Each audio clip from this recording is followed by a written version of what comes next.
Sounds pretty cool. I think we could replace our equipment van with that. No. How entrepreneurs saved small town Sydney. How entrepreneurs turned tragedy into this business. And a behind the scenes look at the entrepreneurial way we created this story.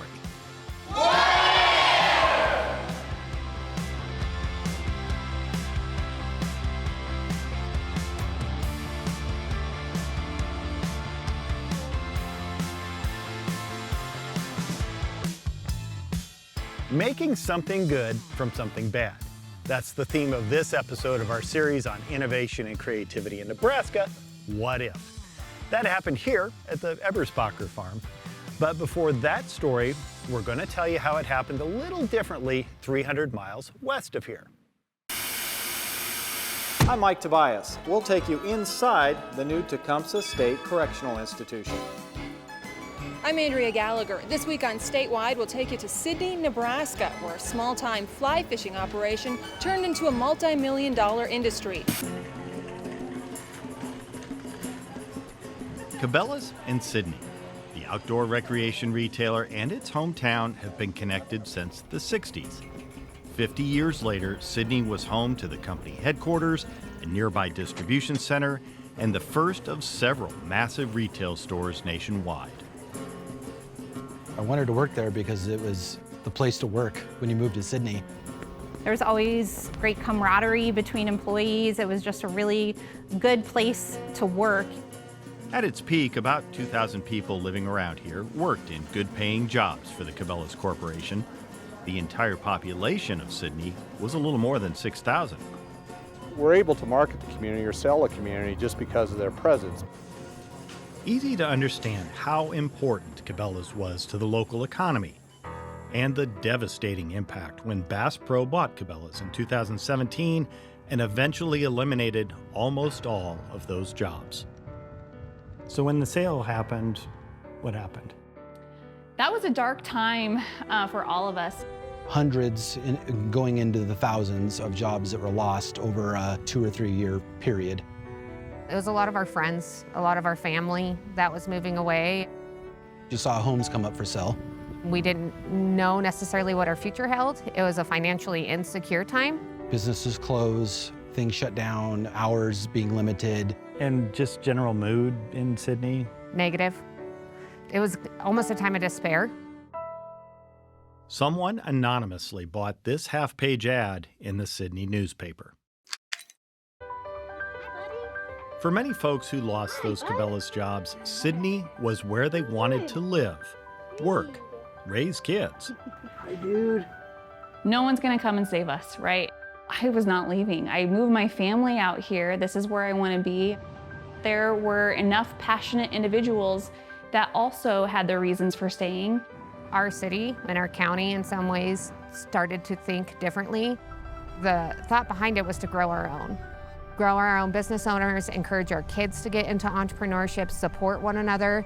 Using the strengths of the community to help build each other up. So specifically, we started a group called Sidney Connect. We started by just holding like workshops or networking events to try to bring the bright minds together. Eventually, over time, that morphed into what we call E3, Energizing Entrepreneurial Ecosystems. And essentially what I do is I help businesses. I'm a free service. Wherever you are in your business life cycle, I help provide the resources that you need in that stage when you need it. You're a connector? I am a connector. I navigate. I point you in the right direction. Once you start seeing other people be successful and starting to do their own thing, that's when other people become more brave and they decide to, take the first step, which is just a conversation. A lot of this early on was very grassroots. Absolutely. Bottom line, the people of Sidney decided to save themselves with entrepreneurship. One of the first businesses started by former Cabela's employees was a place a lot like where they used to work.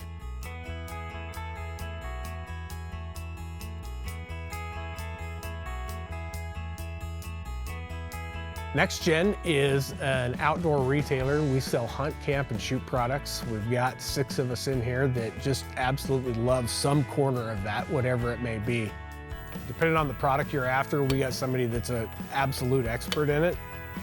I've spent a lot of my adult life in retail. It's a hell of a lot funner when you're selling what you love to do. So how early did you have the notion that you were going to get together with some other former coworkers and start this? Well, I think as soon as we walked out the door, all my partners here at NextGen, we jumped in a garage and sat down and said, okay, what do we want to be when we grow up? Because we're going to have to figure that out really quick right now. Now, with a name that's a nod to these former Cabela's employees starting a next generation of an outdoors retailer, the small company sells online and from a store. All the Cabela's experience in an environment that encouraged innovation helped. But we'd run a business, but not like this. Not your own business, not where you had to touch every piece of it and somebody had to own every bit of it. That was different. And it was your skin in the game. Absolutely. It was, everybody's got to pony up and everybody's got to put something in and we've got to just run with it. And that's scary. That's a different animal. NextGen actually started here at Western Nebraska Community College's Sidney campus, in a space that used to house a cosmetology program turned into an innovation and entrepreneurship center. What that does is it helps start with new startups. So if you're an entrepreneur, you come in and we give you free space. Like we give you there, resources. like this classroom, right? Yep, Okay. that's where NextGen started. Okay. Yep, you have an office, you have free Wi-Fi, you have all the furniture for you to launch your business. Another idea sparked by discussion among community leaders. It was like, this is a perfect time to maybe start something for all these extremely educated people from Cabela's leaving. That was a big deal, and I'll give them a ton of credit because that really paved the way for our business. Did they really sort of kickstart a lot of what's going on here? Absolutely. It took a lot of guts for them to kind of step out, especially under the umbrella of Cabela Bass Pro. But I think other people said, if those guys can do it, then we can do it. An abandoned gas station is home to another new business, Peddler's Corner Bike Shop.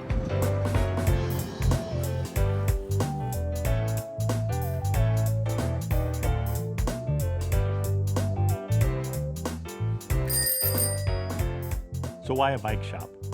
What's the personal connection to this for you? I was always an avid bike rider, an avid sportsman. So bicycles was just a natural fit for me because of the mechanical aspect and helping people, which I'd done most of my career. Yeah, that would work. It's something Sidney didn't have, a full-service shop fixing and selling all kinds of bikes.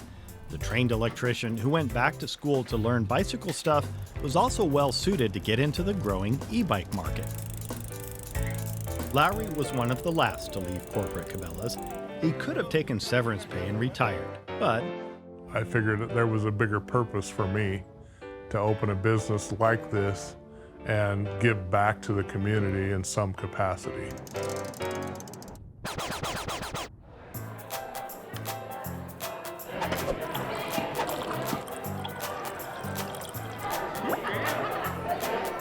our last stop is a hopping place.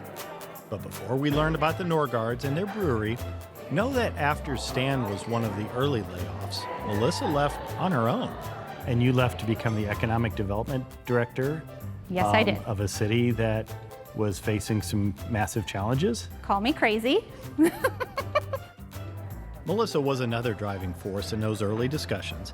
A common story, someone who grew up here when Cabela's was a little downtown store, moved away, and came back when it was a big deal. I think the number one thing that attracted me to a company like Cabela's is the entrepreneurship spirit that it was built around. I knew that there were a lot of great people who worked at Cabela's, and probably some of them would be forced to leave or choose to leave. But I also knew that there was that group of entrepreneurial, spirited people that would want to stay in Sidney. Home brewer Stan always wanted to open a brewery. It measures the sugar content. When a local pizza restaurant went up for sale, they saw an opportunity. So I went home that night, I told Stan this might be the opportunity that we can step into the craft brew industry by buying into this pizza franchise and seeing if it will work. So yes, worst timing, January 2020, we bought the business. They survived COVID and moved into this bigger building with more brewing capacity. All right, Guinness has 6 official steps to pour the perfect pint. Which is the 4th step? C. Yes! In what century was the earliest known instance of using hops in beer? Hey! You can't Google it! Quit cheating! Mike has actually written 3 questions about what if. Which one of these is an actual story that has appeared in the What If series at some point? Okay, the correct answer is A, grain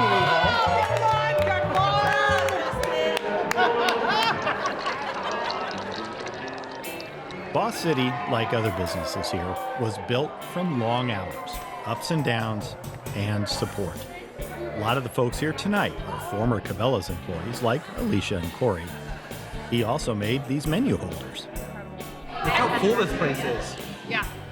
We're excited to keep growing. We're excited to grow our distribution footprint across the state of Nebraska. We are just teetering on the edge of growing into something great. Did you ever think a few years ago Sydney could have a packed bar for a trivia night? On a Wednesday. On a Wednesday? No. What's this tell you? This is awesome. This makes me have faith in what we're doing is the right thing, and we're gonna keep moving forward. Mine's a little sour. Looks like you. Sydney's been through a lot over time. Some of its nicknames, like Boss City and Toughest Town on the Tracks, came from the 1880s when the streets were full of prospectors seeking gold in the Black Hills and entrepreneurs were opening gaming halls and brothels. The businesses are, well, a little different these days.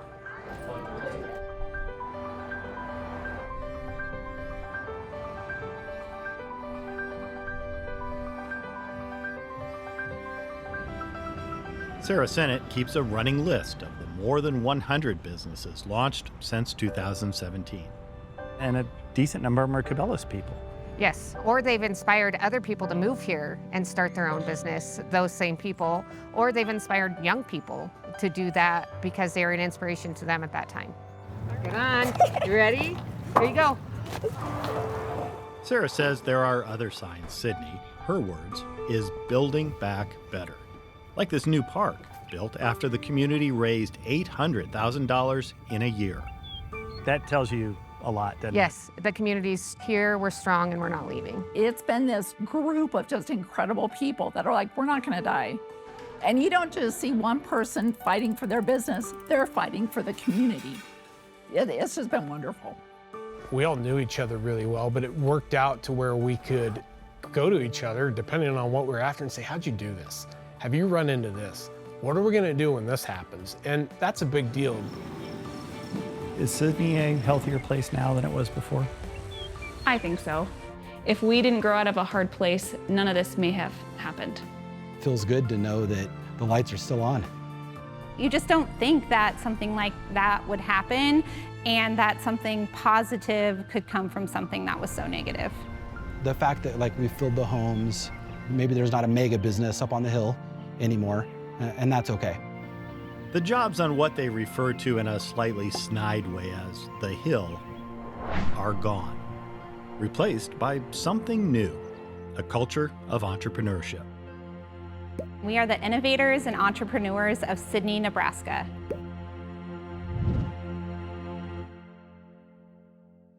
Mother Nature created a tragedy here. Here's how the Eberspacher sisters turned it into triumph.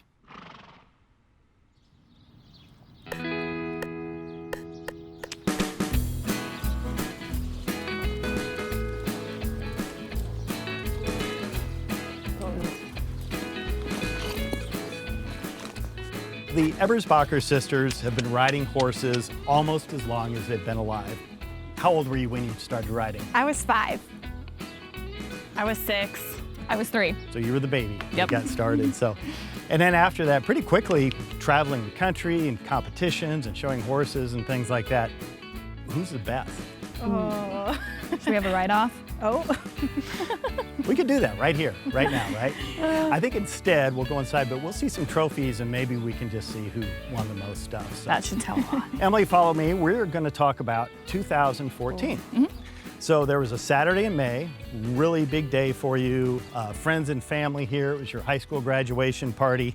Everybody at the house having a good time.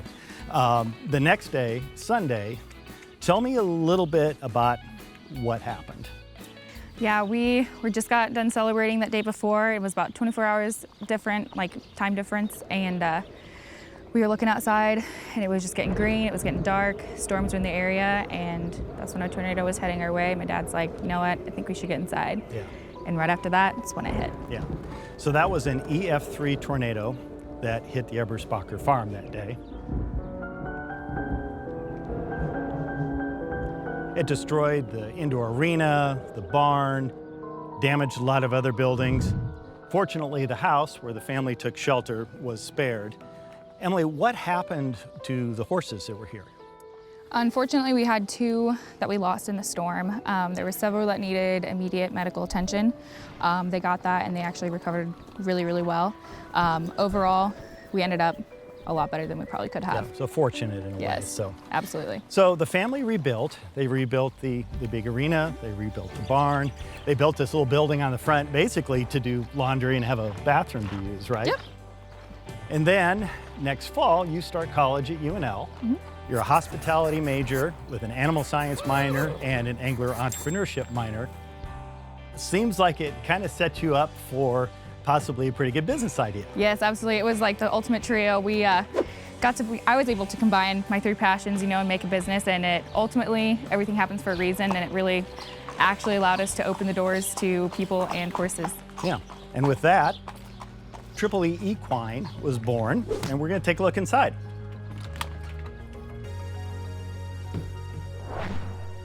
So think of this as like a hotel for horses and people traveling with them. And throughout, you're just gonna see a celebration of all their passion and all their success with different horse competitions.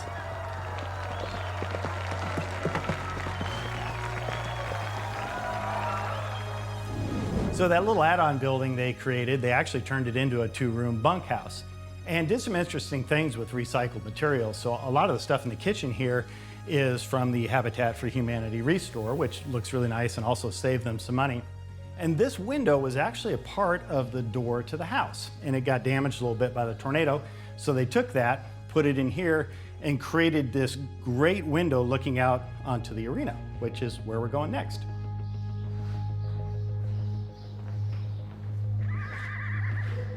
So, by the way, a lot of times in What If Stories, I like to kind of do things and participate. So, should I ride a horse? I don't know. It's probably not a good idea. I haven't been on a horse since like junior high summer camp, so I think we'll skip that part. So neat thing about all this, it's all connected. So somebody staying in the bunkhouse overnight can come out and check out their horses anytime and see how they're doing. Those are the Carrolls from North Carolina. We're gonna chat with them in just a second.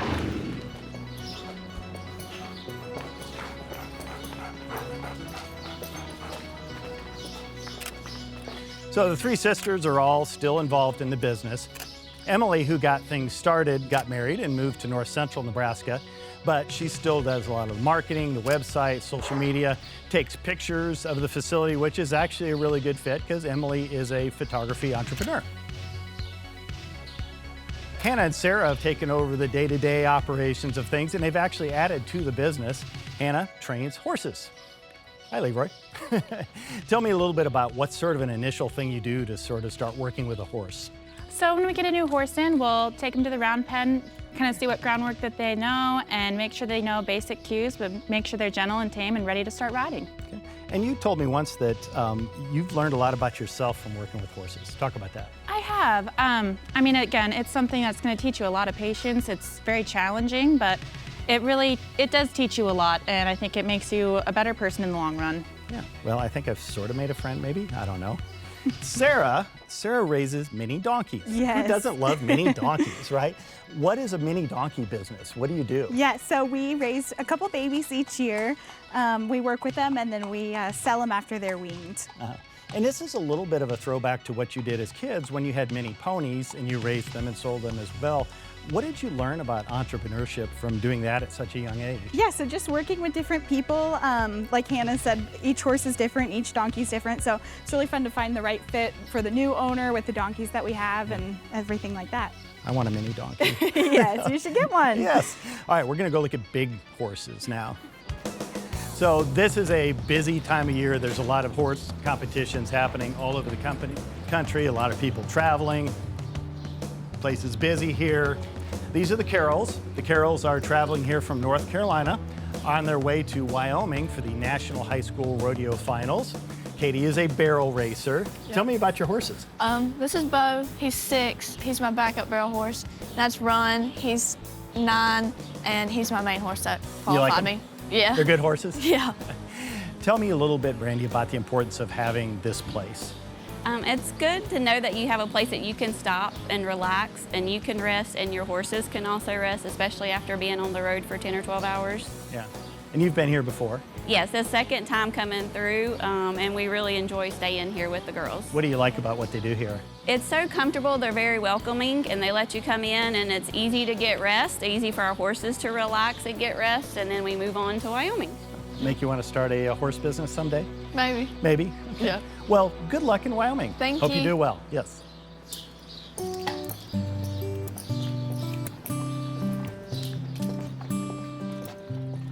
Since the Eberspacher sisters started the business in late 2015, they've had customers from 49 states and Canada. And as a matter of fact, if somebody shows up from Rhode Island, the whole map is full. They really got off to a good start because of all their connections in the horse industry. And on a weekend like this, you know, it's going to be busy. There's going to be trailers hooked up out here. Matter of fact, there's other families that are headed to that same high school rodeo championships in Wyoming.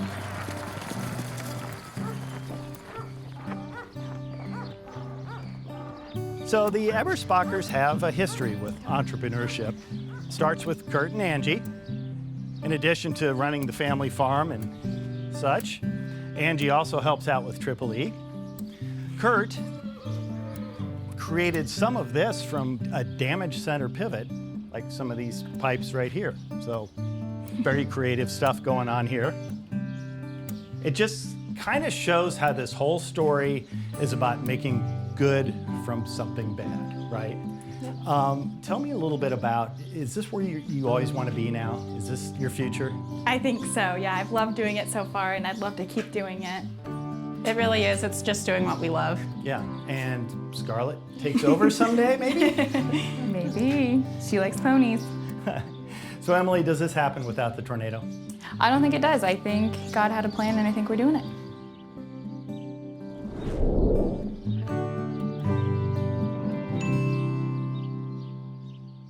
Did you notice that last story looked a little bit different? Well, we've always believed that a series about innovation should also challenge us as storytellers. So we tried something you don't see very often. Here's an inside look. It's game day for the What If team shooting a story about 3 entrepreneurs and the horse hotel they created. We're here. How are you guys feeling? Good. Ready to make some TV. Epic television. Epic because we're trying something different. I'll explain. A typical What If story, or really anything you watch, is created with lots of different shots edited together, like this one. There's more than 160 different shots in that 7-minute story. The story about Triple E Equine is 9 minutes, 1 continuous shot, no edits. The technique is sometimes called a oneer, or one shot. It's occasionally seen in movies and TV shows, but rarely, if ever, in a show like What If. There you are, right there, and you're talking about, and as you can see, they're really good at what they do. Should we do it in here? Justin and I started talking about doing this after seeing a one-shot episode of The Bear, a series we both really like. It took lots of planning, meetings to discuss equipment, movement, the best way to tell the story, and a full walkthrough the day before. Then more prep and setup once we arrive for the shoot. More behind the scenes. I think less is more. Or do you want to have Mike on the outside and us like having a conversation like here? Maybe you don't get as close as you want. We can punch a little bit on the 4K. I always wanted to be a Ghostbuster. As close as I'm gonna get. So I follow her out this way or I go around? I think, well, you were talking about going all the way around. I wanted to, but I think you can. The three sisters ride up. Tornado picture, tornado picture, tornado picture. I scripted my narration and questions for people in the story. A 4-person team followed me. Go, Mike. Justin is shooting with a camera on a gimbal rig. That gives me more control, mobility, leverage, while still keeping a steady shot. Tyler is using a remote lens controller to help with some of the camera work. We're like, oh, okay, once we're mic'd up, we gotta be on like good behavior. Oh, I love it when people aren't though. That's the best. Emily and Ryan record audio. Ryan's boom is a backup in case there's an issue with the wireless mics. Emily is putting on 6 people. So I'm just trying to coordinate frequencies and make sure that there's wind protection on them and, fingers crossed that it all works. I think we're as close and as ready as we're going to be, so I'm anxious to kind of get going and make it happen. I'm excited. I'm massively stressed. Lift with the legs. Now it's go time. The goal? Get it right with minimal takes to avoid burning out everyone involved. Go.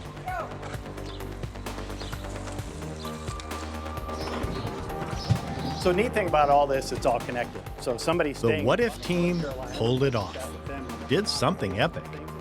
Because a show about innovation and creativity should do the same, right? This is insane. This is the craziest thing I think we've tried for What If. But that's why I like What If, because we take these chances, We're always pushing ourselves and we're trying new things. The people that I am fortunate to work with, the talent that we have is just crazy.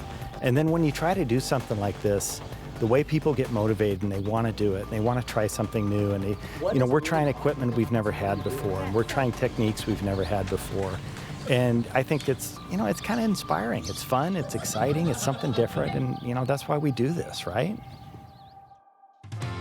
That's it for now. Thanks to the Eberspacher family for all their help with this show. Now is usually the time where I stay on camera and I tell you about all the places where you can find all of our What If content. But apparently the crew believes that people would rather see cute mini donkeys than me for the rest of the show. So here you go.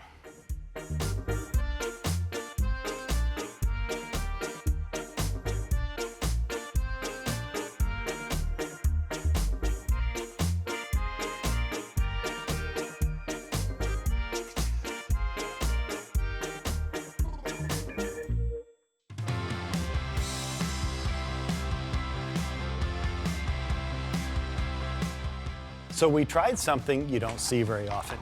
Here's an inside look.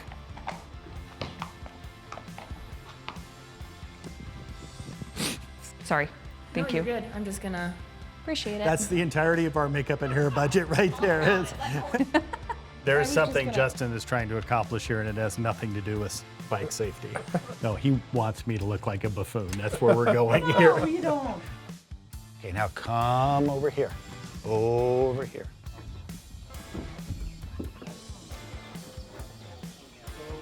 Come over this way.